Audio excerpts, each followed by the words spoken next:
mauvais esprit humain, je t'ordonne maintenant de libérer les vies, de libérer les corps, de libérer les vies, de libérer les corps. Au nom de Jésus de Nazareth. Au nom de Jésus de Nazareth. J'invoque le feu de Dieu. J'invoque le feu de Dieu. J'invoque le feu de Dieu. J'invoque le feu de Dieu. Sortez. Va. Au nom de Jésus de Nazareth. Au nom de Jésus de Nazareth. La Bible dit, Jésus-Christ est venu libérer les captifs. La Bible dit, Jésus-Christ est venu libérer les captifs. La Bible dit que Jésus est venu libérer les captifs. Au nom de Jésus, tu libères ta vie. Gloire et louange à toi, Seigneur. Béni soit ton nom, Seigneur. Gloire et louange à toi. Au nom de Jésus-Christ de Nazareth. Au nom de Jésus-Christ de Nazareth. Commence à louer le Seigneur. Commence à adorer le Seigneur. Commence à parler à Jésus ce matin. Par toutes les nations,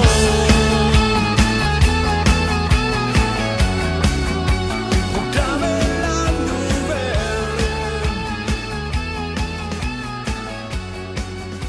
Par toutes les nations.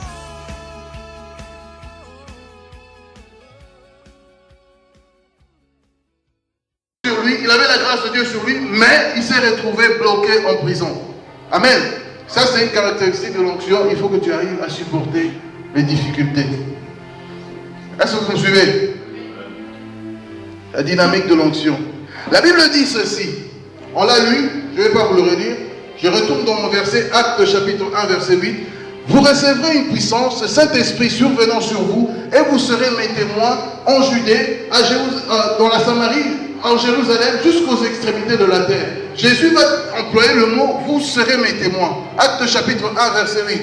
Mais le terme grec, on dit que ce terme-là, c'était dire que tu seras comme un martyr, tu vas souffrir pour lui. Est-ce que vous comprenez? Tout ça là, c'est pour montrer que si tu n'es pas persévérant dans les voies de Dieu, si tu n'es pas persévérant dans les choses de Dieu, si tu n'es pas patient dans les choses de Dieu, tu ne pourras pas. Amen. La caractéristique de l'onction du Saint-Esprit. Donc là, on dit que vous serez comme des martyrs, des gens qui vont souffrir. Et il faut bien comprendre que quand Jésus parle de témoins là, je vais vous donner 3 points. Il parle de témoins comme témoins martyrs, comme témoins et comme témoins ambassadeurs. Ambassadeur, c'est quand Dieu te donne la célébrité comme David. On a dit que David était devenu très célèbre. Mais avant de devenir très célèbre, la Bible dit que David va dire à Saül, j'ai tué l'ours et j'ai tué le lion quand j'étais encore dans les pâturages, j'étais en train de paître les brebis de mon père. Ça veut dire qu'il y a un temps où Dieu va te faire passer dans des souffrances, Dieu va te faire passer dans des problèmes, mais c'est pour qu'un jour tu deviennes ambassadrice de lui, afin que ta lumière puisse éclairer. Amen. Le problème n'est pas la fin. Est-ce que tu comprends? La finalité des choses n'est pas la fin. La finalité de tes problèmes n'est pas la fin. C'est le problème que tu traverses. Laisse-moi te dire que tu vas les traverser et à la fin, Dieu veut t'emmener quelque part. Dieu veut t'emmener haut. Dieu veut t'emmener au niveau d'ambassadrice pour que tu témoignes de lui. Amen. Et c'est ainsi qu'il dira, vous serez mes témoins. Témoin veut dire aussi que tu souffriras pour lui. Témoin veut dire aussi que tu témoigneras de lui. Témoin veut dire aussi que tu deviendras ambassadrice et ambassadeur. Mais le problème, c'est quoi? On veut directement devenir ambassadeur. Oh non, pasteur, moi je me suis dit, j'étais en train de prier pour les gens là-bas. J'ai vu dans une salle. Mais c'est bien.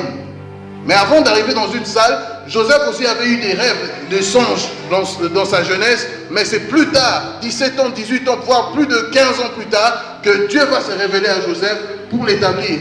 Il y a un temps que tu dois passer où Dieu va tester ta patience et ta persévérance. Amen. Caractéristique de l'onction. La Bible dit que Paul va dire aux Romains, il va dire, l'épreuve de mon apostolat, l'épreuve de l'onction apostolique qui est sur moi, s'est manifestée avec une patience à toute épreuve. C'est Paul qui va dire dans le livre de Romains. Il va dire, l'épreuve de mon apostolat a été manifestée avec une patience à toute épreuve.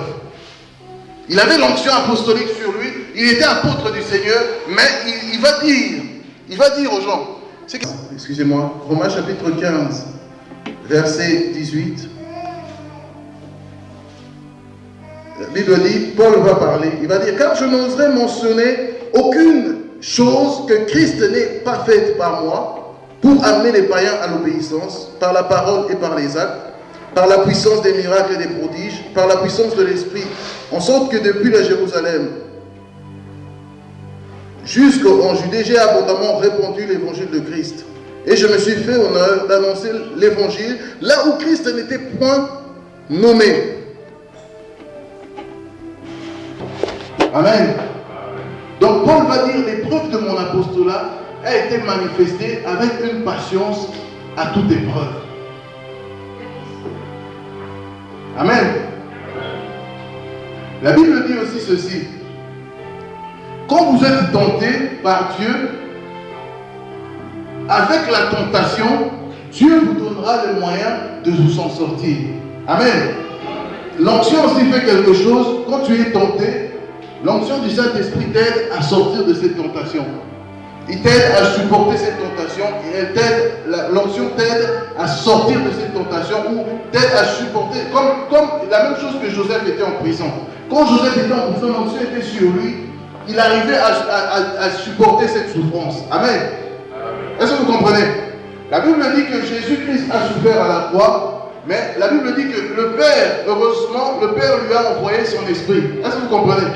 Le Saint-Esprit était sur Jésus pour supporter cette souffrance de la croix. Amen. Je ne sais pas si vous me suivez. Des fois, les souffrances sont là, mais l'onction va t'aider à sortir de cette souffrance, de cette épreuve. Amen. Ça va? L'onction est transmissible. L'onction est transmissible, ça veut dire simplement que Dieu peut te communiquer l'onction. Amen. Dieu peut te donner l'onction, peut-être quelqu'un qui va te toucher, ou bien quelqu'un, tu dis bonjour à quelqu'un. L'onction est transmissible, c'est-à-dire la grâce de Dieu peut se transmettre. Amen.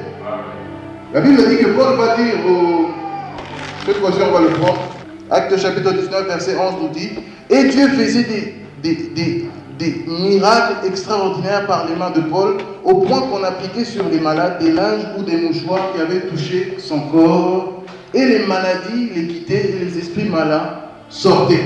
Amen. Ici on dit qu'il y avait quelque chose de bizarre qui s'est passé. La Bible dit, et Dieu, verset 11, Acte 19, verset 11, et Dieu faisait des miracles extraordinaires par les mains de Paul, au point qu'on appliquait sur les malades des linges ou des mouchoirs qui avaient touché son corps. Amen. Donc on venait prendre des mouchoirs comme ça, on touche le corps de Paul, et on allait le mettre sur les malades. Comprenez?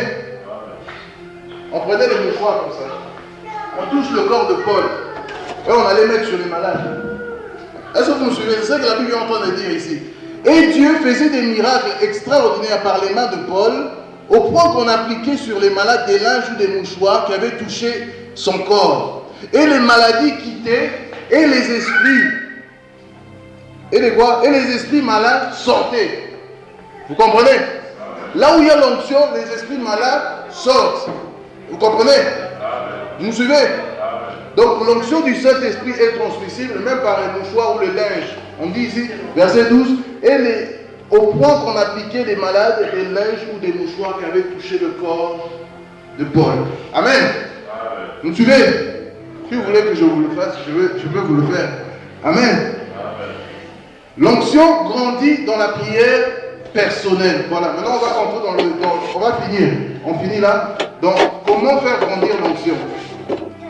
L'onction grandit dans la prière personnelle, dans les louanges que tu fais toi-même, tout seul, toute seule dans ta chambre, dans ta maison. Tu pries le Seigneur. Seigneur, je te bénis ce matin. Tu m'as donné la vie, Seigneur. Tu es Dieu, tu es puissant. C'est comme ça que l'onction grandit, par la vie de prière. L'onction grandit aussi par la lecture de ça, de ce livre, de la Bible. Donc, le fait de lire cette Bible, le fait de prier le Seigneur, l'onction de Dieu commence à grandir en toi. Amen. Vous me suivez? Je vous dis la vérité. Donc l'onction, comment l'onction peut grandir dans la vie de quelqu'un? C'est en priant, en méditant cette parole, en commençant à la méditer jour et nuit, chaque jour, et l'onction commence à grandir en toi. Amen. L'onction grandit dans la prière personnelle. Et comment l'onction du Saint-Esprit grandit aussi? Le fait de prier pour les autres. Amen. À chaque fois dans les veillées de prière, je vous dis toujours, donnez-moi des requêtes. Amen. Donnez-moi des requêtes de prière. Et quand tu prends des requêtes de prière, il y en a d'autres qui n'aiment pas prier pour les autres. Mais je vous assure, le Saint-Esprit, comment le Saint-Esprit va t'aider si tu ne pries pas pour les autres? D'ailleurs, l'onction du Saint-Esprit, quand elle vient sur toi, qu'est-ce qu'elle fait? Elle te donne la force, elle te donne la capacité de prier pour les autres. Amen. Comment l'onction grandit? Par la prière et par la parole de Dieu. Amen. Est-ce que vous comprenez? On a terminé. On va se lever, on va prier. Seigneur notre Dieu.